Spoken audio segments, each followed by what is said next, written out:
من الشیطان اللعین الرجیم بسم اللہ الرحمن الرحیم الحمدللہ رب العالمین الصلاة والسلام علی اشرف الانبیاء والمرسلین نبی القادم محمد اللہم صلی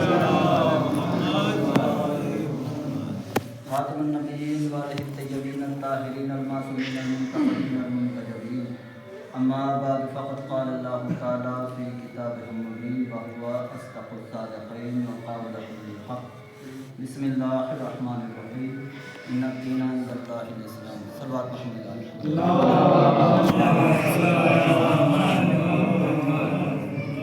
عزیزان گرامی، ماتم داران سید الشہداء، مختصر گفتگو آپ کی خدمت میں کرنا ہے۔ حکم یہی ملا ہے،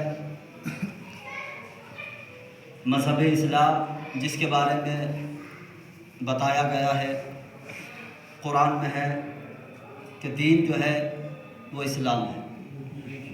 ان الدین عند اللہ الاسلام، مطلب یہ نہیں کہ سب سے پسندیدہ دین نہیں، بس دین جو ہے وہ فقط اسلام ہے۔ اچھا، اسلام کیا ہے یہ سب رسول کائنات بتا چکے اور ہم تک پہنچ چکا کہ دین کہتے کسے ہیں۔ ابھی تاریخ گزری ہے بعثت رسول کی، جبکہ معراج رسول بھی کہا جاتا ہے۔ ہمارے یہاں دوسروں کے یہاں ایک معراج، ہمارے یہاں رسول کی نہ جانے کتنی معراجیں ہیں، لیکن اصل جو تاریخ ہے وہ بعثت رسول کی تاریخ ہے۔ 27 رجب بعثت رسول کیا کہ جب آپ مبعوث رسالت ہوئے، آپ نے اسلام کا پیغام لوگوں تک پہنچایا۔ وہ وقت کہ جب آپ کے اوپر فرشتہ نازل ہوا، کہا تو یہ بھی جاتا ہے کہ بھائی فرشتہ آیا، آنے کے بعد آپریشن کیا اور کالا دھبا باہر نکالا، اور اچھا کتنی خوش فہمی ہے، کس انداز میں بیان کیا جاتا ہے کہ لوگوں نے تو بعد میں آپریشن شروع کیا ہے، ہمارے یہاں تو 1400 سال پہلے آپریشن ہے۔ یہ آپریشن کی تاریخ بتائی جاتی ہے۔ بہت مبہم الفاظ میں آپ کی خدمت میں عرض کر رہا ہوں کہ ہمارے یہاں تو 1400 سال پہلے یہ آپریشن ہو چکا۔ رسول کائنات نے رسالت کا اعلان کیا۔ اب جب رسالت کا اعلان کر چکے، مکے کے اندر ایک شہر مکہ، ایک شہر مدینہ، مدینے کی بھی اپنی ایک الگ تاریخ ہے، مکے کی بھی ایک الگ تاریخ ہے۔ مکے کی تاریخ سے سب واقف ہے، مکہ کیسے بسا، کس طریقے سے آباد ہوا، لیکن مدینے کی بھی ایک الگ تاریخ ہے کہ مدینہ کیسے آباد ہوا، کس نے آباد کیا، کون وہاں پر آگے سب سے پہلے رہا۔ یہ تمام چیزیں چھوڑتے ہوئے وہ شہر مکہ، ایک شہر مدینہ، مدینے اور مکے کے درمیان کافی فاصلہ ہے، کافی دوری ہے۔ ادھر مکے میں رسول کائنات نے اعلان رسالت کیا، مدینے تک یہ خبر پہنچی نہیں، کیونکہ ادھر اعلان رسالت ہوتا، ادھر کوئی واقعہ رونما ہوتا، ادھر پورے ملک میں پہنچ جاتا ہے، لیکن جب تک کوئی انسان وہاں سے یہاں نہ آئے، یہاں کا انسان وہاں نہ جائے، تب تک ان لوگوں کو معلوم نہ ہو، ان لوگوں کو خبر نہ ہو کہ بھائی آخر مکے میں ہو کیا رہا ہے۔ اب جو مدینہ ہے، مدینے کے اندر جو تھے کافر تھے اور یہودی تھے۔ مدینے میں دو قبیلے، ایک اوس ایک خزرج، دونوں کی تاریخ 400 سال پرانی، دونوں آپس میں لڑائی جھگڑا کرتے رہے، لڑتے رہے، تلواریں چلتی رہی، ان کی ہسٹری پرانی ہے، ان کی تاریخ پرانی ہے، آپس میں لڑ رہے ہیں، کبھی اوس جیت جاتا ہے، کبھی خزرج جیت جاتا ہے، کبھی یہ ہار جاتے ہیں، کبھی وہ ہار جاتے ہیں۔ اچھا، ان کو جو سپورٹ ہوتا ہے، ان کی جو حمایت کرنے والے ہیں وہ مکے کے اندر ہیں۔ کچھ قبیلے اوس کو سپورٹ کرتے ہیں، کچھ قبیلے خزرج کو سپورٹ کرتے ہیں، کچھ ان کا ہاتھ بٹاتے ہیں، کچھ ان کی مدد کرتے ہیں، یہاں سے سپورٹ پورا ہو رہا ہے۔ اب دونوں میں جنگیں ہو رہی ہیں، ادھر رسول کائنات نے اعلان رسالت کیا، ادھر اوس و خزرج کی جنگ ہو رہی ہے۔ اب ہوا یہ کہ اس مرتبہ خزرج ہار گئے۔ اب جیسے ہی ہارے تو وہاں کا ایک انسان مکے کی طرف چلا کہ تاکہ مکے والوں سے مدد لے سکوں۔ مکہ میں پہنچا، اس کا نام اسید بڑا ذہین آدمی، بڑا عقل مند آدمی، جس کے بارے میں یہ ہے کہ یہ صحابی رسول ہے، بہت ذہین آدمی۔ مکے آیا، مکے آنے کے بعد ایک مرتبہ اپنے ساتھی قبیلے سردار کے پاس پہنچا جس کا نام عتبہ تھا۔ عتبہ کے پاس جانے کے بعد کہا بھائی تمہیں معلوم تو ہوگا کہ میں کس وجہ سے آیا ہوں۔ کہاں کہ دیکھو ہم جنگ ہار گئے ہیں، چلو ہماری حمایت کرو، چلو ہماری نصرت کرو۔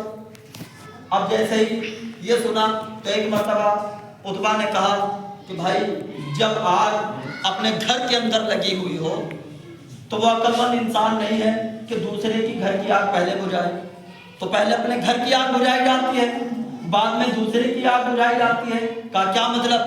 کہ بھائی ہم خود اپنے مسئلے میں الجھے ہوئے ہیں، کہ بھائی اپنے مسئلے میں الجھے ہو۔ کہا ہاں بھائی تمہارے باپ داداؤں نے ہمارے باپ داداؤں سے معاہدہ کیا تھا کہ جب ہمارے اوپر کوئی وقت آئے گا تو تم ہماری مدد کرو گے، جب تمہارے اوپر کوئی وقت آئے گا تو ہم تمہاری مدد کریں گے، ہم تمہاری مدد کرتے ہیں تم ہماری مدد کرو۔ کہ بھائی مسئلہ یہ ہے کہ دیکھو ہمارے یہاں بھی پریشانیاں ہیں۔ کہ کیا پریشانی ہے؟ کہ ایک جوان نے اعلان رسالت کیا ہے، وہ ہمارے خداؤں کو برا بھلا کہہ رہا ہے، وہ ہمارے خداؤں کی توہین کر رہا ہے، اور جس کی وجہ سے باپ بیٹے کے اندر، شوہر بیوی کے درمیان، بھائی بھائی کے درمیان تفرقہ ہو گیا ہے، آپس میں لڑائی ہو رہی ہے، آپس میں جھگڑے ہو رہے ہیں، باپ بیٹے میں جھگڑا ہو رہا ہے، بیوی شوہر میں جھگڑا ہو رہا ہے، بھائی بہن میں جھگڑا ہو رہا ہے، آپس میں تفرقہ پھیل گیا ہے۔ اب اس وجہ سے جب ہمارے یہاں تفرقہ پھیلا ہوا ہے تو ہم تمہاری مدد کیسے کریں؟ ہم خود پریشان ہیں کہ جب ہم اس مسئلے سے نجات پا لیں گے تو ہم تمہاری مدد کریں گے، ہم تمہاری نصرت کریں گے۔ عقل مند آدمی تھا، بات سمجھ میں آ گئی۔ کہا ٹھیک ہے تم اپنا مسئلہ نپٹاؤ، میں جاتا ہوں مدینے کی طرف، اپنے گھر کی طرف، لیکن اب میں یہاں مکے میں آیا ہوں تو ذرا یہ میرا سامان اپنے پاس رکھو، میں جاتا ہوں خانہ کعبہ کا طواف کر دوں۔ اب اس نے کہا خانہ کعبہ کا طواف کرنے؟ کیا غضب کر رہے ہو؟ خانہ کعبہ کا طواف کرنے جا رہے ہو؟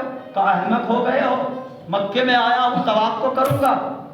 کہا بھائی یہی تو مسئلہ ہے، وہ جو انسان ہے وہ بیٹھتا ہی خانہ کعبہ کے صحن میں ہے، اور وہ اتنا بڑا جادوگر کہ اگر اس کی آواز تمہارے کانوں میں چلی گئی تو تم اس کی باتیں کرنے لگو گے، تم اس کو ماننے لگو گے، اس کی حمایت کرنے لگو گے۔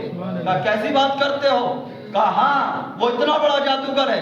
کہا تم لوگ روکتے کیوں نہیں؟ کہا روکتے کیسے؟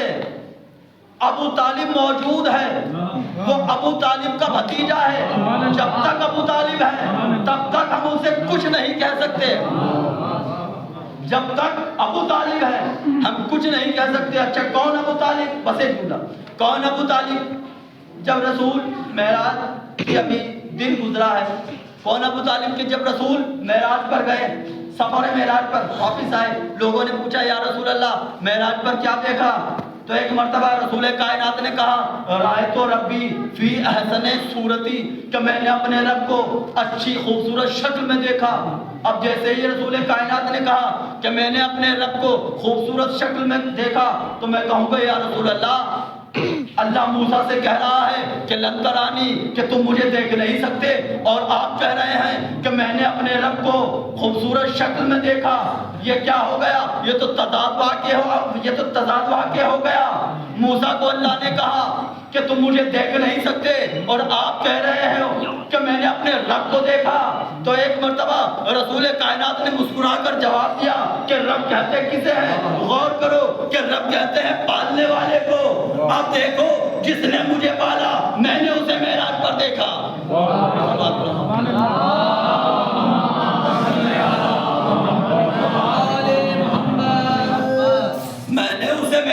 دیکھا رائے تو رکھی. اچھا کبھی بیٹھتا ہی خانہ کعبہ کے صحن میں ہے, ابو طالب موجود ہیں, ہم کچھ کر ہی نہیں سکتے, ہم اس کا کچھ بگاڑ ہی نہیں سکتے. کہا اچھا مجھے تو طواف کرنا ہے. اچھا جانا چاہتے ہو, ٹھیک ہے, ایک کام کرو, میں اپنا غلام تمہارے ساتھ کیے دیتا ہوں, یہ تمہیں اس کی نشاندہی کرے گا, اس سے بچ کر رہنا, اور دیکھو یہ روئی لیتے جاؤ. اب جیسے ہی کہا روئی لیتے جاؤ, تو نہ بھائی روئی کا کروں گا کیا, روئی میرے کس کام کی. کہا اسے اپنے دونوں کانوں میں لگا لینا, کہ کانوں میں لگا لینا, کہ ہاں تو اپنے دونوں کانوں کو بند کر کے جانا, کہیں اس کی آواز تمہارے کان میں نہ پڑ جائے. اب اس نے روئی لی, کانوں میں لگائی, چلا خانہ کعبہ کا طواف کیا. پہلا چکر اسٹارٹ ہوا, اس کی نگاہ رسول کائنات کے چہرے پر پڑی. اب جیسے ہی نگاہ رسول کائنات کے چہرے پر پڑی تو ایک مرتبہ سوچنے لگا کہ یہ چہرہ تو مجھے ایسا نہیں لگتا کہ کوئی جادوگر ہو, اس چہرے میں تو سچائی نظر آتی ہے, یہ چہرہ تو ایسا لگتا ہے کہ جیسا کوئی امین کا چہرہ ہو. اب سوچ رہا ہے, دوسرا چکر آیا, دوسرے چکر پہ سوچنا شروع کیا, غور کرنا شروع کیا کہ اس کے پاس جو اس کے لوگ بیٹھے ہوئے ہیں وہ تو اتنے ادب و احترام سے بیٹھے ہیں, ایسی اس کی تعظیم کر رہے ہیں کہ جیسے کسی بادشاہ کی تعظیم بھی نہیں ہوتی. اب تیسرا چکر آیا, اب تیسرے چکر پہ سوچنا شروع کیا کہ بھائی تیری قوم نے تجھے یہاں پر بھیجا تھا کس وجہ سے, کہ تو سب سے بڑا عقل مند ہے, پوری قوم میں سب سے بڑا عقل مند, سب سے بڑا ذہین, سب سے اچھا آدمی, تجھے یہاں پر چن کے بھیجا گیا کہ تو عقل مند ہے, تو ذہین ہے, تو ہزاروں لوگوں سے ملا, اور کیا اس انسان کے دو جملوں سے تو بدل سکتا ہے. تو نے ہزاروں لوگوں کو سنا, ہزاروں لوگوں سے تو نے ملاقات کی, اور دو جملوں کی وجہ سے اس کے کان بند کر کے آیا ہے. اب یہ سوچتا جاتا ہے, چکر لگاتا جاتا ہے. جب ساتوں چکر کمپلیٹ کیے تو ایک مرتبہ کانوں سے روئی نکالی, اور روئی نکالنے کے بعد رسول کائنات کی طرف چلا. اسے رسول کائنات کی طرف جیسے ہی چلا, غلام نے کہا حضور کدھر جا رہے ہو, اسی سے منع کیا تھا. بھائی غلام تو غلام ہوتا ہے, آقا کو آگے بڑھ کے پکڑ تو نہیں سکتا. کہا کدھر جا رہے ہو, غلام کو نظر انداز کیا, آگے بڑھے. آگے بڑھنے کے بعد ایک مرتبہ رسول کائنات کے قریب آئے, اے شخص تو ہے کون, تیرا پیغام کیا ہے, تو ہے کون, تیرا پیغام کیا ہے. رسول کائنات نے ایک مرتبہ اسے دیکھا, اور دیکھنے کے بعد سورہ انعام کی 3 آیتوں کی تلاوت کی. آیت نمبر 151, آیت نمبر 152, آیت نمبر 153. ان تینوں آیتوں کی تلاوت کی خلاصہ یہ ہے, تینوں آیتوں کی تلاوت کی. کہا کہ اے میرے رسول کہہ دو ان سے, جب یہ تم سے سوال کرے اور پوچھے کہ تمہارا پیغام کیا ہے, تو ان سے کہنا, دیکھیں مذہب اسلام کیا ہے, تو ان سے کہنا کہ دیکھو میرا پیغام یہ ہے کہ میرے قریب آؤ, میرے پاس بیٹھو, اور میں تلاوت کرتا ہوں اس کی جو میرے پروردگار نے میرے اوپر نازل کیا ہے. اور سنو, اپنے ماں باپ کا ہمیشہ احترام کرنا, اپنے ماں باپ کے ساتھ نیکی کرنا, اور سنو بے حیائی کے گناہوں کے قریب مت جانا. آج معاشرے میں بے حیائی پھیلی ہوئی ہے. کہا جا رہا ہے, پہلی مرتبہ اسید سے کہا جا رہا ہے شروع وقت میں یہ بے حیائی کے گناہوں کے قریب مت جانا, اور آج معاشرے میں بے حیائی پھیلی ہوئی ہے. اور پھر کہا کہ دیکھو خبردار مال حرام کے قریب مت جانا, مال حرام ناپ تول میں کمی کرنا, مال حرام کے قریب مت جانا, اور یتیم کے مال کے اوپر نگاہ مت رکھنا, یتیم کے مال کے اوپر نگاہ مت رکھنا. پھر اس کے بعد کہا کہ دیکھو میرا پیغام کیا ہے, میرا پیغام یہ ہے کہ جو تم یہ اپنی اولاد کو غربت کی وجہ سے قتل کر دیتے ہو نا, اسے قتل مت کرنا, اللہ تمہیں غنی کرے گا, اسے قتل مت کرنا, آپس میں قتل و غارت مت کرنا. پھر اس کے بعد رسول کائنات نے کہا کہ دیکھو میرا پیغام کیا ہے, میرا پیغام یہ ہے کہ جو تم سے عہد لیا گیا ہے اس کو ہمیشہ پورے کرتے رہنا۔ اب عہد کیا لیا گیا تھا؟ عالم ارواح میں تمام روحوں کو کھڑا کیا گیا۔ اللہ نے کہا، عہد لیا، پیمان لیا کہ دیکھو تم سے یہ عہد لیا گیا تھا اور تم نے وہاں پر کہا تھا، کیا کہا تھا کہ علی ہمارا مولا ہے، علی ہمارا آقا ہے، علی ہمارا سردار ہے، ہمیشہ اس کا خیال رکھنا، ہمیشہ اس کی پاسداری کرنا۔ پھر اس کے بعد کہا کہ دیکھو یہ جو مذہب اسلام ہے نا، یہ جو دین ہے، اسلام سے کبھی جدا مت ہونا، اسلام سے کبھی بھٹکنا نہیں۔ اسلام وہ مذہب ہے جو تمہیں منزل تک پہنچا دیتا ہے۔ تو عزیزان گرامی، جب یہ تمام باتیں مکمل ہوئی تو ایک مرتبہ اسید نے کہا کہ یہ تو کوئی جادوگر کی بات نہیں لگتی، یہ تو وہ باتیں ہیں جنہیں عقل، جنہیں دل قبول کرتا ہے۔ یا رسول اللہ، ہاتھ آگے بڑھائیے، میں آپ کی گواہی دیتا ہوں، میں کلمہ اسلام پڑھتا ہوں۔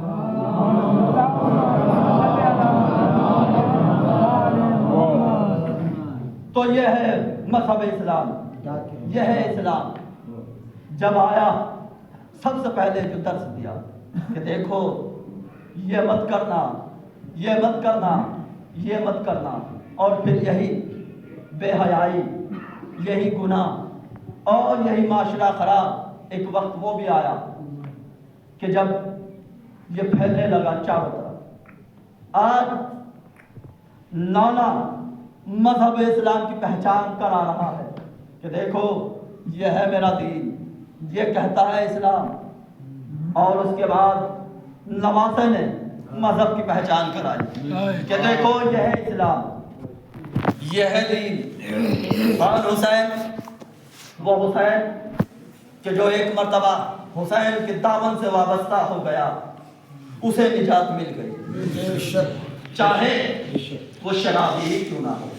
اب آپ کہیں گے کہ مولانا تو بہت بڑی بات کہہ رہے ہیں، بھئی شرابی اور نجات؟ ہاں، شرابی اور نجات کیسے ممکن ہے؟ ممکن ہے اگر وہ توبہ کر لے۔ کس طریقے سے؟ اس طریقے سے دیکھیے گا، ایک شرابی جس کا نام رسول، شرابی پورے سال شراب پیتا ہے، پورا سال ہو جاتا ہے شراب پیتے پیتے، شرابی بھی ہے اور وہی اہل بیت بھی ہے، حسین کا ماننے والا بھی ہے۔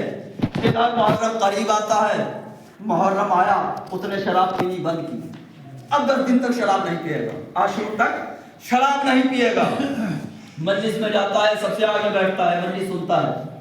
اب لوگ آئے، بیٹھتا تھا، اب لوگوں نے انجمن کے اراکین سے کہا بھائی دیکھو تمہاری انجمن بدنام ہو رہی ہے۔ کہا بدنام ہو رہی ہے؟ کہا ہاں بدنام ہو رہی ہے۔ کہا کس لیے بدنام ہو رہی ہے؟ کہ پورے تہران کے اندر یہ انجمن اس لیے بدنام ہو رہی ہے کہ تمہارے یہاں جو شرابی آتا ہے اس کی وجہ سے۔ کہا کیا مطلب؟ کہا دیکھو مطلب یہ ہے کہ ابھی تک تو اگر کسی سے پوچھا جاتا تھا کہ بھائی کس جگہ جا رہے ہو، کس مجلس میں جا رہے ہو، تو لوگ کہتے تھے کہ بھائی فلاں انجمن کی مجلس میں جا رہے ہیں۔ اور اب اگر لوگوں سے جب پوچھا جاتا ہے کس مجلس میں جا رہے ہو، تو لوگ یہ نہیں کہتے کہ فلاں انجمن کی مجلس میں جا رہے ہیں، بلکہ یہ کہتے ہیں اس مجلس میں جا رہے ہیں جہاں فلاں شرابی آتا ہے۔ یعنی اس شرابی کے نام سے تمہاری انجمن مشہور ہو رہی ہے، تمہاری انجمن کا نام بدنام ہو رہا ہے۔ اب جیسے ہی انہوں نے یہ سنا، انجمن کے اراکین بس آخری انجمن کے اراکین اس کے پاس پہنچے شرابی کے گھر۔ کہا بھائی ایک درخواست ہے آپ سے، شرابی ہے، بدماش بھی ہے، آرام سے آہستہ سے بات کر رہے ہیں کہ بھائی ایک درخواست ہے۔ کہا کیا درخواست ہے؟ کہ بھائی آپ جو ہے ہماری مجلس میں نہ آیا کیجیے۔ کہا کیا مطلب؟ کہ بھائی آپ شراب پیتے ہیں، آپ کی وجہ سے ہماری انجمن ہماری مجلس سے بدنام ہو رہی ہے۔ کہ اچھا ٹھیک ہے میں نہیں آؤں گا، لیکن مجھے بس اتنی اجازت دے دیجیے کہ میں وہاں پر آ کے بیٹھ جاؤں گا کہ جہاں پر لوگ جوتے اتارتے ہیں۔ کہا نہ بھائی، اگر آپ آئیں گے اور وہاں بھی بیٹھیں گے تو لوگوں کی نگاہ تو آپ کے چہرے پہ پڑے گی نا، لوگ تو آپ کو دیکھیں گے نا، پھر کہیں گے باتیں بنائیں گے کہ وہ شرابی وہاں بیٹھا ہوا ہے کہ آپ مجلس میں نہ آئیں۔ کہا اچھا یہ کریے کہ آپ مجھے وہاں نہیں بیٹھنے دیتے تو گلی کے آخر میں بیٹھ جاؤں گا۔ بھائی میں مجلس میں آتا ہوں، میرا دل ہلکا ہو جاتا ہے، مجھے سکون مل جاتا ہے۔ میں اگر نہیں آؤں گا تو میں بے چین رہوں گا، پریشان رہوں گا. کہا نہیں بھائی، آپ وہاں بھی آئیں گے، لوگوں کی نگاہ پڑے گی آپ کے اوپر، آپ کو دیکھیں گے. کہا پھر، کہا ایک کام کرو کہ اچھا میں بالکل گلی کے آخر میں، بالکل کونے میں حسین کا کتا بن کر ہلکی ہلکی سی آوازیں آتی رہیں گی، میں مجلس سنتا رہوں گا. اب اللہ جانے شہزادی کو یہ بات پسند آئی ہوگی. ادھر اس نے کہا میں شہزادی کا، میں حسین کا کتا بن کر وہاں پر بیٹھ جاؤں گا، حسین کی مجلس کو سن لیا کروں گا. ادھر انہوں نے کہا نہیں بھائی، تمہاری وجہ سے ہماری انجمن بدنام ہوتی ہے. اور سنو، تو جیسے شرابی کو حسین کو تو جیسے شرابی کی ضرورت نہیں ہے. اب جیسے ہی یہ کہا اور یہ کہہ کر وہ چلے گئے. اب اس نے گھر کا دروازہ بند کیا، گھر کے سرداب میں بیٹھ گیا اور رونے لگا. کیا میں مجلس میں تب تک نہیں جاؤں گا جب تک خود حسین مجھے نہ بلائیں. رو رہا ہے. دن قریب آ رہے ہیں عاشورے کے. اب ایسے ہی ہوتے ہوتے شب عاشور آئی. روتا جاتا ہے، سوچتا ہے کہ شاید اب کوئی آئے مجھے لینے کے لیے، اب کوئی آئے مجھے بلانے کے لیے. لیکن جب کافی رات گزر گئی تو زار و قطار رونے لگا. بہت زیادہ اشک بہا رہا ہے، دہاڑے مار رہا ہے، روئے جا رہا ہے اور کہتا ہے کیا واقعی مجھے یقین ہو گیا کہ حسین کو مجھ جیسے شرابی کی ضرورت نہیں ہے. اب صبح عاشور نمودار ہوئی، دروازے پر دستک ہوئی. اب جیسے دروازہ کھولا تو کیا دیکھا؟ وہی انجمن کے اراکین جنہوں نے اسے نکالا تھا دروازے پہ کھڑے ہوئے ہیں اور کہہ رہے ہیں کہ بھائی رسول چلو آؤ، حسین کا تعزیہ نکالنا ہے، حسین کا تابوت نکالنا ہے. جب تک تم نہیں آؤ گے تعزیہ برآمد نہیں ہوگا. اب رسول نے کہا کہ کل تو تم نے مجھے دھکے دے کر نکالا تھا اور آج مجھے لینے کے لیے آ رہے ہو. کہا ہاں رسول، جب تک تم نہیں آؤ گے تعزیہ نہیں نکلے گا. کبھی میں ہوتا کون ہوں کہ میرے بغیر تعزیہ رک جائے. کہا دیکھو کل رات ہم تمام انجمن کے اراکین نے خواب دیکھا. اور خواب کیا تھا؟ خواب میں یہ دیکھا کہ شام غریبہ ہے اور شام غریبہ میں یزیدی سیدانیوں کے خیموں کے اوپر حملہ کر رہے ہیں اور یزیدیوں کے گھوڑے سیدانیوں کے خیموں کے اوپر حملہ کرتے ہیں. ہم چاہ رہے ہیں کہ سید زادیوں کی مدد کریں، مگر ہم چاہ کر بھی مدد نہیں کر پا رہے ہیں، ہم چاہ کر بھی آگے نہیں بڑھ پا رہے ہیں. لیکن ہم نے دیکھا کہ ایک شہزادی کے خیمے کے باہر ایک کتا کھڑا ہوا ہے. وہ کبھی لعینوں کے اس گھوڑے کے اوپر حملہ کرتا ہے، وہ جو گھوڑے حملہ کرنے آتے ہیں کبھی اس حملے کو ناکام کرتا ہے، کبھی یزیدیوں کے اوپر حملہ کرتا ہے. اب جب ہم نے غور سے دیکھا تو کیا دیکھا کہ اس کتے کی شکل بالکل تمہارے جیسی شکل تھی. اب جیسے ہی اس رسول نے، اس انسان نے یہ بات سنی، ایک مرتبہ روتا ہوا زمین پر بیٹھ گیا اور بیٹھ کے کہتا ہے حسین، ارے میری اتنی بڑی سعادت کہ کم سے کم آپ نے مجھے اس لائق تو سمجھا کہ میں کتا بن کر سید زادیوں کی نصرت کر سکوں، سید زادیوں کی حمایت کر سکوں. ہاں عزیزان گرامی، اب لوگ کہتے تھے کہ 22 سال گزر گئے رسول کو، کہ 22 سال میں ایک مرتبہ بھی رسول کی نماز تہجد قضا نہیں ہوئی. لوگوں کی صبح کی نمازیں قضا ہو جاتی ہیں، لیکن ایسی توبہ کی، ایسا استغفار کیا کہ 22 سال میں ایک مرتبہ بھی نماز تہجد رسول کی قضا نہیں ہوئی.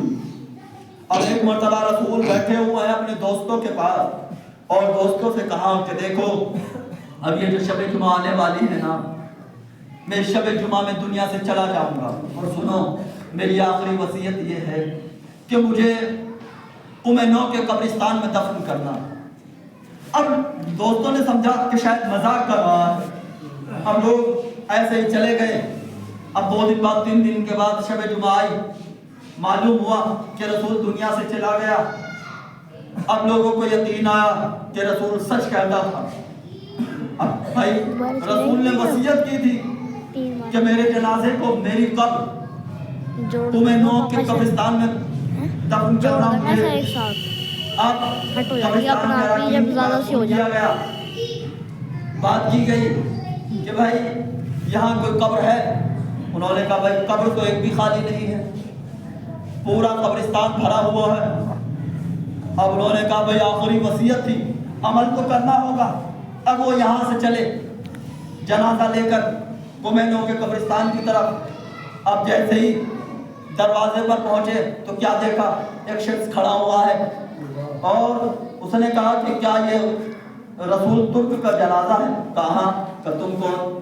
کہا میں کب سے اس کا انتظار کر رہا ہوں، کب سے آپ لوگوں کا انتظار کر رہا ہوں. کہا آپ وہ کون؟ کہا کل رات میرے خواب میں حسین آئے اور حسین نے آ کر کہا کہ کیا تم میرے ساتھ کوئی سودا کرو گے؟ کہا مولا کیسا سودا؟ کیا تم مجھے اپنی قبر دو گے؟ میں اس انسان نے جس قبرستان میں اپنے لیے قبر لے رکھی تھی، پہلے ہی بک کر رکھی تھی یہ قبر، کیا تم مجھے اپنی قبر دو گے؟ تو اس نے کہا مولا آپ کو قبر کی ضرورت کیا ہے؟ آپ کی قبر کربلا میں ہے. تو انہوں نے کہا کہ مجھے اپنے لیے قبر کی ضرورت نہیں ہے، میرا ایک چاہنے والا ہے، میرا ایک ماننے والا رسول، مجھے اس کے لیے قبر کی ضرورت ہے. اور سنو اس کے بدلے میں تمہیں وادی السوالات میں قبر دیتا ہوں. اور اس کے بعد کہا کہ دیکھو قبرستان کے دروازے پر کھڑے ہو جانا اور اس کا انتظار کرنا. میں کب سے کھڑا ہوا انتظار کر رہا ہوں. جب کوئی اپنے آپ کو اس طریقے سے تبدیل کر لیتا ہے، بدل لیتا ہے ایک لمحے میں، جب کوئی بدل جاتا ہے تو حسین اس کے لیے اس طریقے سے قبر کا انتظام کرتے ہیں.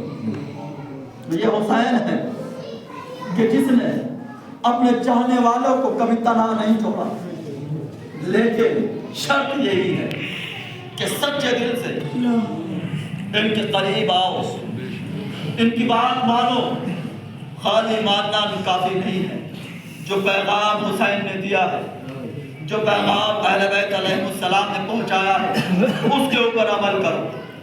اب یہی حسین کہ جب اسلام کے اوپر وقت آیا تو اپنا بھلا کر اسلام کے اوپر نثار کر دیا، اسلام کے اوپر فدا کر دیا.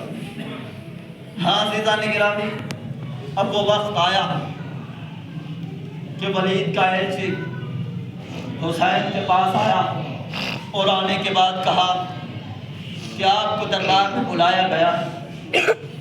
اب حسین نے کہا اچھا ٹھیک ہے. ایک مرتبہ حسین جلدی جلدی گھر کے اندر آئے.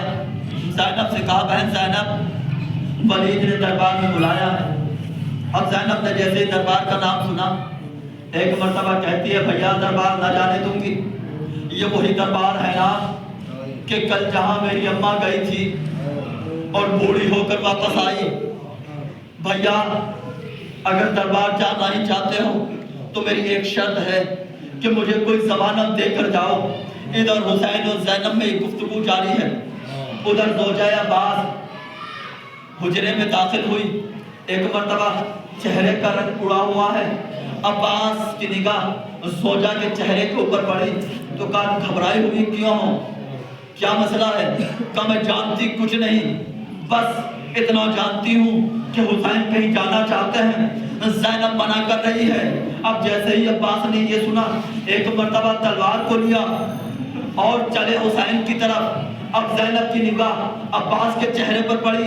اب جیسے ہی عباس کے چہرے پر نگاہ پڑی نا، ایک مرتبہ حسین سے زینب کہتی ہے بھیا اب دربار میں چلے جاؤ، مجھے ضمانت مل گئی. عباس کو دیکھا اور دیکھنے کے بعد کہا عباس حسین کو تمہاری ضمانت میں دیتی ہوں. حسین کو عباس کی ضمانت میں دیا. ادھر عباس نے جوانان بنی ہاشم کو جمع کیا، ایک نرغہ کیا، ایک چھوٹا سا قافلہ دربار کی طرف چلا. اب حسین آگے آگے، جوانان بنی ہاشم پیچھے پیچھے. اب ایک مرتبہ حسین نے جوانان بنی ہاشم کو دروازے پر روکا، دربار کے اندر داخل ہوئے. بہت جلدی جلدی گفتگو ہوئی، معلوم ہوا، بیعت کا سوال ہوا. حسین نے کہا بیعت کل دن کے اجالے میں ہوگی اور دیکھا جائے گا. اب جیسے ہی یہ گفتگو ہوئی حسین جانے لگے. مروان نے کہا ولید کیا کرتا ہے، حسین یہ کو تنہا ہے. سر کو تن سے جدا کر دے۔ اب جیسے ہی یہ سنا، ایک مرتبہ حسین نے بلند آواز سے کہا کہ کس کی اتنی مجال کہ جو حسین کے سر کو تن سے جدا کرے۔ اب جیسے ہی آواز بلند ہوئی، عباس نے ایک ٹھوکر دروازے کو ماری، دروازہ ٹوٹ کر نیچے گرا۔ عباس دربار میں داخل ہوئے، ہاتھ میں ننگی تلوار ہے کہ آقا کس کی اتنی مجال کہ میرے مولا کے سر کا نام اس دربار میں لیا جائے۔ ہاں عزیزان گرامی، غرض کے حسین نے عباس کو سنبھالا، گھر کی طرف چلے۔ حسین گردن جھکائے ہوئے ہیں، زمین کی طرف دیکھتے ہوئے حسین کے پیچھے پیچھے عباس چلے جا رہے ہیں۔ ایک مرتبہ گھر میں داخل ہونے کو کہتے ہیں، عباس کہتے ہیں آقا بڑی شرمندگی محسوس ہو رہی ہے۔ کہا کیوں باپ؟ کہا کل اگر زینب نے مجھ سے یہ پوچھ لیا کہ بھیا باپ کل میرے بھائی کے جنازے پر تیر چلائے گئے تھے، تم نے تلوار نہیں چلائی، آج میرے بھیا حسین کے سر کا نام دربار میں لیا گیا، تم خاموش کھڑے رہے، تم خاموش رہے۔ ہاں عزیزان گرامی، غرض کے حسین و عباس گھر میں داخل ہوئے، آواز دی عباس سامان سفر تیار کرو۔ سامان سفر تیار ہونے لگا۔ ہاں عزیزان گرامی، ایک مرتبہ حسین چلے، نانا کے روزے پر پہنچے، نانا سے رخصت ہوئے، بھیا سے رخصت ہوئے۔ ایک مرتبہ اماں کے روزے پر پہنچے، اماں سے رخصت ہوئے، اور رخصت ہوتے ہوئے کہنے لگے اماں لہو لہان چمن دیکھنے چلو، ارے زینب کے بازو ہو میرا سب دیکھنے چلو۔ ہاں عزیزان گرامی، غرض کے حسین اماں کے روزے سے رخصت ہونے کے بعد گھر میں داخل ہوئے۔ ایک مرتبہ 28 سفر آئی، اور اب 28 سفر میں جب تمام بھائی سے رخصت ہو چکے، نانا سے رخصت ہو چکے، اماں سے رخصت ہو چکے، تو ایک مرتبہ کہا عباس محمولے لگاؤ، سیدانیوں کو سوار کرو۔ ہاں عزیزان گرامی، تمام کی تمام سیدانیاں سغرا کے پاس آتی ہیں، سغرا سے رخصت ہوتی جاتی ہیں۔ ایک مرتبہ راوی کہتا ہے کہ میں نے دیکھا ایک سیدانی نکلی، ایک جوان نے سوار کیا، دوسری نکلی، دوسرے جوان نے سوار کیا۔ راوی کہتا ہے کہ میں نے دیکھا کہ اب جو سیدانی نکلی ہے نا، تو تمام کے تمام بنی ہاشم کے جوان، حتیٰ کہ حسین بھی کھڑے ہو گئے۔ ایک طرف سے حسین نے اس سیدانی کا بازو پکڑا، ایک طرف سے عباس، ایک طرف سے اکبر نے سیدانی کا بازو پکڑا۔ تمام بنی ہاشم تلواروں کے نغمے میں اس سیدانی کو لے کر محمل کی طرف جا رہے ہیں۔ اب میں نے دیکھا، میں نے کیا دیکھا؟ میں نے یہ دیکھا کہ مجھے ایسا لگتا ہے کہ جیسے پہلی مرتبہ یہ سیدانی اپنے گھر سے باہر نکل رہی ہو۔ ہاں عزیزان گرامی، ادھر سے عباس تھامے ہوئے ہیں، ادھر سے اکبر تھامے ہوئے ہیں، ادھر سے اکبر تھامے ہوئے ہیں، ادھر سے حسین تھامے ہوئے ہیں۔ ایک مرتبہ اکبر و حسین جناب زینب کو لے کر محمل تک پہنچے۔ اب پیچھے مڑ کر کیا دیکھا کہ عباس نشان قدم زینب مٹاتے جا رہے ہیں، زمین پہ بیٹھے ہوئے ہیں، جہاں جہاں زینب قدم رکھتی ہے عباس مٹا دیتے ہیں، آگے بڑھتے ہیں، نشان قدم زینب مٹا دیتے ہیں۔ ہاں عزیزان گرامی، تمام سیدانیاں سوار ہوئی۔ ایک مرتبہ سورہ کہتی ہے نامی ام سلمہ مسافر جا رہے ہیں، اب اللہ جانے میری کب ان سے ملاقات ہو، میں ملوں نہ ملوں، میں بیمار ہوں نانی، ہو سکتا ہے میں دنیا سے چلی جاؤں، مسافر جا رہے ہیں، ایسا کریے کہ مجھے دروازے کے قریب بٹھا دیجئے، اور جس کی سواری گزرے نانی مجھے بتا کے رہیے گا کہ کون گزر رہا ہے۔ ایک مرتبہ ایک سواری گزری، آواز آئی نانی کس کی سواری ہے؟ کہا سغرا تیرا بابا حسین کی سواری ہے۔ سغرا نے کہا بابا میرا سلام۔ عزیزان گرامی، پھر اس کے بعد پھر سواری گزری، سغرا کہتی ہے نانی اب کس کی سواری ہے؟ کہا تیرے چچا کی سواری ہے، کہ چچا میرا سلام۔ اس کے بعد پھر کہا کس کی سواری ہے؟ کہا اب قاسم کی سواری ہے۔ اب پھر اس کے بعد سغرا کہتی ہے قاسم میرا سلام، اللہ تیری زندگی دراز کرے۔ ہاں اس کے بعد پھر سواری گزری، تو ایک مرتبہ سغرا کہتی ہے نانی کس کی سواری ہے؟ ایک مرتبہ ام سلمہ کہتی ہے سغرا مت پوچھ کس کی سواری ہے۔ سغرا کہتی ہے نانی اماں جلدی بتائیے، ارے مجھے کسی کی خوشبو آ رہی ہے، مجھے کسی کی خوشبو آ رہی ہے۔ کہا سغرا دل کو تھام، ارے تیرے اکبر کی سواری آ رہی ہے۔ اب جیسے ہی سغرا نے یہ سنا نا، ایک مرتبہ اکبر سے کہا اکبر میرا سلام، لیکن چند لمحوں لیے ذرا ٹھہر جا، سواری سے نیچے اتر۔ اکبر سواری سے نیچے اترا، قافلہ روکا گیا، اکبر گھر میں داخل ہوئے۔ زغرا نے اکبر سے کہا اکبر ذرا زمین پہ بیٹھو۔ اکبر زمین پہ بیٹھے، زغرا زمین پہ بیٹھی، اب دونوں بیٹھ گئے۔ اکبر نے زغرا کے گلے میں ہاتھ ڈال دیے، باہیں ڈالی، زغرا نے اکبر کے گلے میں باہیں ڈالی، ایک مرتبہ دونوں بغل گیر ہوئے۔ ادھر اکبر نے رونا شروع کیا، ادھر زغرا نے رونا شروع کیا، اتنا روئے اتنا روئے، ادھر اکبر بے ہوش، ادھر زغرا بے ہوش۔ جب دونوں بے ہوش ہو گئے، کافی دیر گزر گئی، حسین نے کہا عباس، کافی دیر گزر گئی، ابھی تک اکبر نہیں آئے۔ عباس نے آ کر دیکھا، عجب منظر تھا۔ ایک مرتبہ حسین کے پاس آیا، کہا ارے مجھ سے یہ برداشت نہیں ہوتا۔ حسین گھر میں داخل ہوئے، کیا دیکھا؟ اکبر بھی بے ہوش، زغرا بھی بے ہوش۔ ایک مرتبہ اکبر کو جگایا، اکبر بیٹا، ارے میری بہنیں انتظار کر رہی ہیں۔ اب جیسے ہی بہنوں کا نام آیا نا، میرا دل کہتا ہے عجب نہیں۔ اکبر نے کہا بابا، اب معلوم ہوا کہ اپنی بہنیں کتنی پیاری ہوتی ہیں۔ کچھ دیر کے لیے بہنوں کا انتظار کرنا گوارا نہ ہوا۔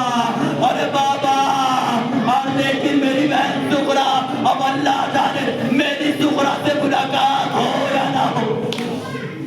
جزاک اللہ۔ حاضران گرامی، گھر سے اکبر چلنے لگے۔ ایک مرتبہ زغرا کے ننھے ننھے ہاتھ اکبر کی آبا کے دامن میں اٹھے، کہا اکبر چند لمحے کے لیے اور ٹھہر جا۔